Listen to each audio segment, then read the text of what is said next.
Hi OG family, it is Kim Q here. You can just call me Q, and I wanted to shoot this really quick video even though it's 3 in the morning, but I had to get something off of my chest. I posted something a while ago where it was a screenshot of my Square app on my phone or something like that, and I said something like, well, you know, woohoo, thankful for my customers or something like that, and I charged $40 for a box of Supreme coffee. And someone commented or inboxed me, I can't remember, but they were like, oh my gosh, how did you get a customer to pay full price for Supreme? And so my initiative for 2015, by the way, is to have more real conversations with people instead of doing all of this virtual connecting.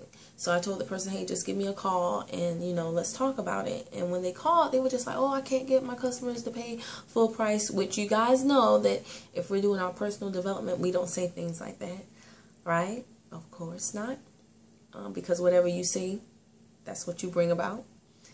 And so that was the first thing that we touched on. But then I just, wanted to say, I'm not, and by the way, I don't think I'm the authority on stuff. I'm so far from it.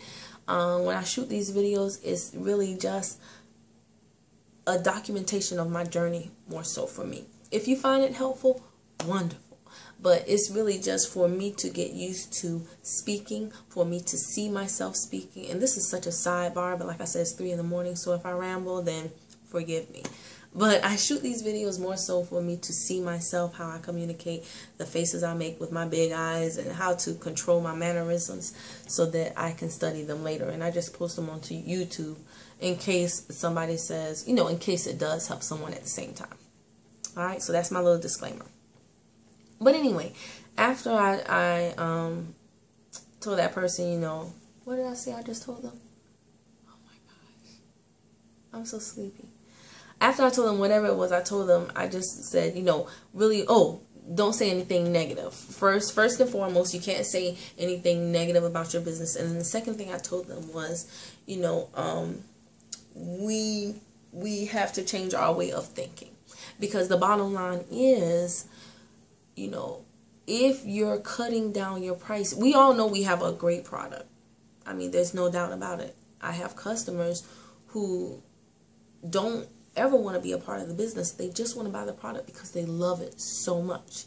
So we have a great product. It tastes great, and the health benefits, I'll do my testimony in a totally separate video, but I know the health benefits are real if you drink it enough. And everyone is different, so maybe your benefits will come at a later time than someone else's, but they're very real. Okay. That being the case, I don't see why we should ever undercut our price for any reason. If someone tells you, oh, well, I know so-and-so over there will sell me this box of coffee for this amount, okay, well, then let them go. Great. This is not a flea market. I know for me, I'm not bringing down my price because your cousin is trying to unload some coffee for whatever reason, because they don't want to work. Go to your cousin. And I wouldn't say that to the person directly. It's not being rude, but I'm just saying that's the way I think about it in my mind. I'm not going to undercut my price. Why would I ever do that? I do know what this product is worth, figuratively and literally. So I'm not lowering my price. Instead of me lowering my price and lowering my standards for my business, what I've chosen to do instead is raise my standards for my customers. Meaning I look for a certain type of customer. When I listen to the coffee break call and I hear Miss Avant say stuff, she's always like, oh, I'm at this hotel or I'm at this place. It's always a very nice place. You never hear Miss Avant say she's at Walmart or, Publix on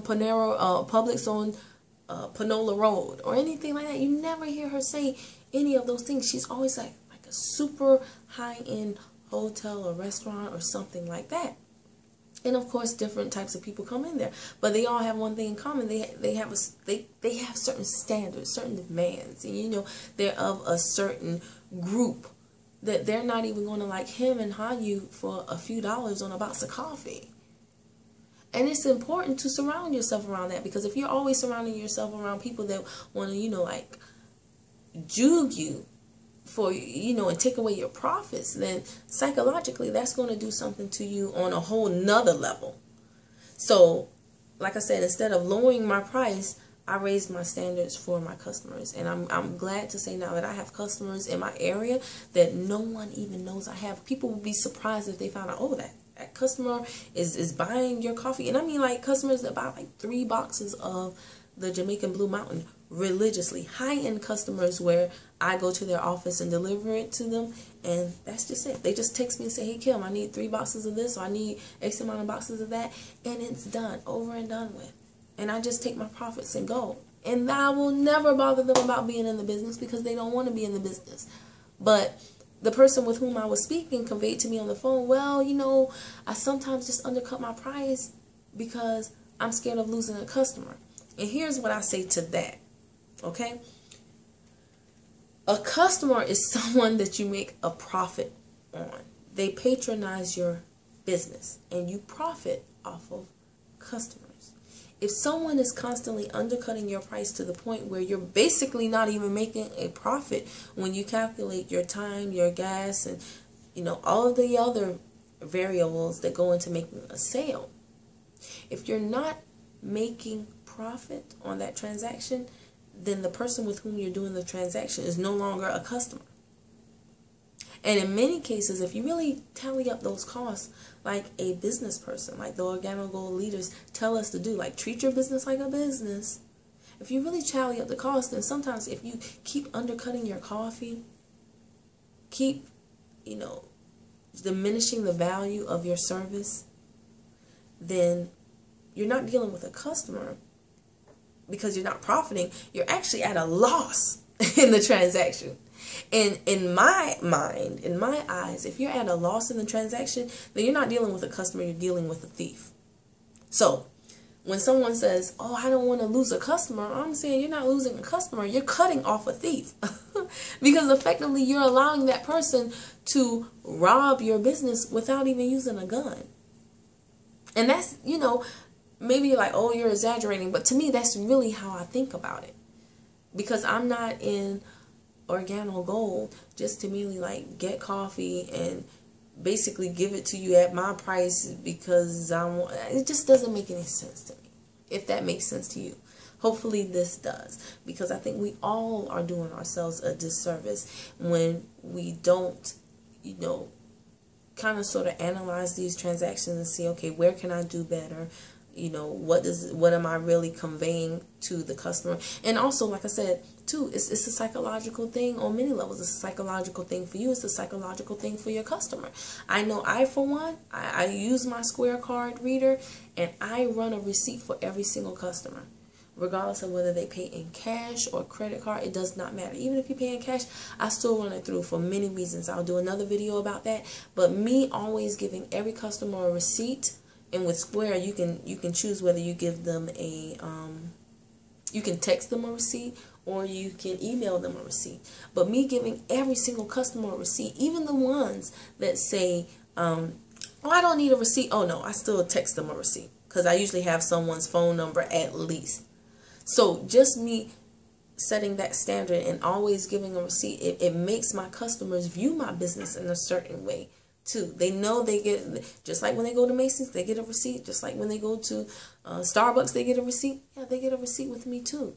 This is a real business. You don't need a receipt, you get one anyway.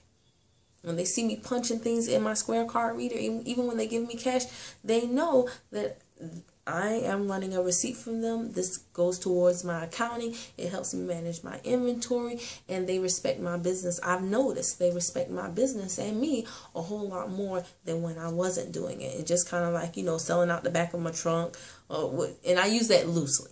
But, you know, they respect my business a whole lot more now that I have certain non-negotiable standards in place. I will not play with you on pricing. I will not play with you about whether or not you get a receipt. I will not.